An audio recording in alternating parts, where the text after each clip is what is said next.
जैसे कि आप किसी एक रजिस्ट्रेशन नंबर पर को एप्लीकेंट हैं, तो किसी अन्य रजिस्ट्रेशन नंबर पर एप्लीकेंट नहीं बन सकते। अगर मोदी केयर का कंसल्टेंट 2 डिस्ट्रीब्यूटरशिप ले लेता है तो क्या होगा?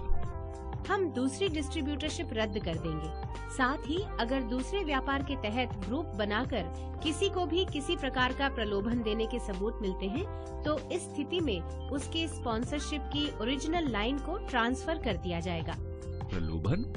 ये क्या होता है? प्रलोभन या लालच का मतलब है कि कोई मोदी केयर कंसल्टेंट किसी अन्य ग्रुप के कंसल्टेंट को अपना व्यापार छोड़ने के लिए उकसाता है और वो व्यक्ति बिना इस्तीफा दिए उसके ग्रुप में तय नियमों को तोड़ते हुए शामिल हो जाता है। मैं आपको एक उदाहरण देती हूँ। जैसे कि हर्ष दूसरे ग्रुप के विवेक से संपर्क करके उसे ऑफर देता है कि वो 1 महीने में उसे सीनियर डायरेक्टर के लेवल तक पहुँचा देगा। विवेक उत्साहित होकर हर्ष के ग्रुप के तहत डुअल डिस्ट्रीब्यूटरशिप ले लेता है और मोदी केयर के पास विवेक के खिलाफ डुअल डिस्ट्रीब्यूटरशिप लेने की शिकायत आती है, तो कंपनी विवेक को वापस उसकी ओरिजिनल स्पॉन्सर या अपलाइन में भेज देगा। इस मामले में चूंकि हर्ष ने विवेक को लालच दिया था, इसलिए मोदी केयर द्वारा दूसरी डिस्ट्रीब्यूटरशिप के अधीन वाले डाउनलाइन ग्रुप को ओरिजिनल स्पॉन्सर या विवेक के अपलाइन में भेज दिया जाएगा। अगर मुझे अपनी अपलाइन बदलनी है तो इसके लिए किस प्रक्रिया का पालन करना होगा? मोदी केयर स्पॉन्सरशिप बदलने या ट्रांसफर करने के किसी भी निवेदन को सख्ती से मना करती है। मोदी केयर द्वारा मोदी केयर कंसल्टेंट को प्रत्यक्ष या अप्रत्यक्ष रूप से गुजारिश करने, जबरन बीच में पड़ने या किसी दूसरे मोदी केयर कंसल्टेंट को उसकी लाइन से अलग जुड़ने के लिए लालच देने की अनुमति नहीं देता। मैंने जीरो टॉलरेंस पॉलिसी के बारे में काफी सुना है। क्या आप इस बारे में मुझे विस्तार से समझा सकती हैं? हमारे व्यापार के लिए कुछ चीजें ऐसी हैं जो संवेदनशील हो सकती हैं।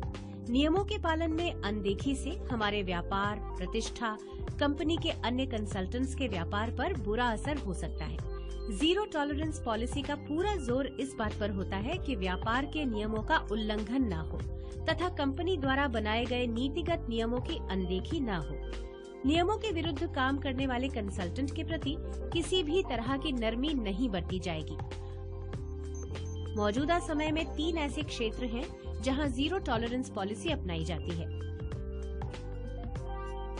पहला क्षेत्र रिटेल दुकान या ऑनलाइन स्टोर पर मोदी केयर के प्रोडक्ट की बिक्री और प्रदर्शन से जुड़ा हुआ है। हम प्रत्यक्ष तौर पर बिक्री करते हैं और मोदी केयर कंसल्टेंट के जरिए हम प्रोडक्ट की मार्केटिंग करते हैं। किसी और तरह से प्रोडक्ट की रिटेलिंग की इजाजत नहीं है। लेकिन क्या कंपनी नहीं चाहती कि बिक्री अधिक हो? हम चाहते हैं कि बिक्री सही तरीके से की जाए।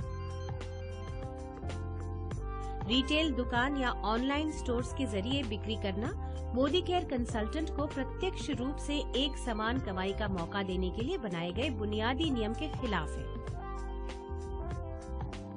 दूसरी जीरो टॉलरेंस पॉलिसी ये है कि कोई भी कंसल्टेंट किसी ऐसे व्यक्ति को बिना अनुमति ईमेल, मैसेज या किसी भी तरह की जानकारी नहीं भेज सकता या बिना वजह संपर्क नहीं कर सकता जिसके साथ व्यक्तिगत या व्यापारिक संबंध ना हो।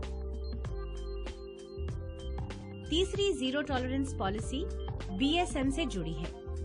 मोदी केयर कंसल्टेंट कंपनी से जुड़ने की प्रक्रिया के तहत या बिना इजाजत लिए कोई ट्रेनिंग या सपोर्ट मटेरियल नहीं दे सकता।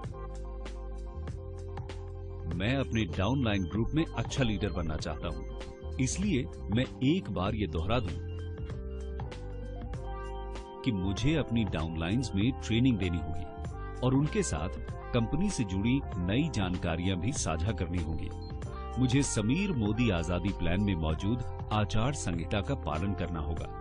मैं सुनिश्चित करना चाहता हूं प्रोडक्ट्स की बिक्री कंसल्टेंट के जरिए ही हो, न कि किसी दुकान या ऑनलाइन स्टोर्स के जरिए। जी बिल्कुल आकाश, आप सही कह रहे हैं। वाह नेहा, ये जानकारी मेरे लिए काफी मददगार रही। आपका बहुत बहुत शुक्रिया। आपका स्वागत है आकाश। हम सलाह देते हैं कि आप इन श्रेष्ठ कार्य पद्धतियों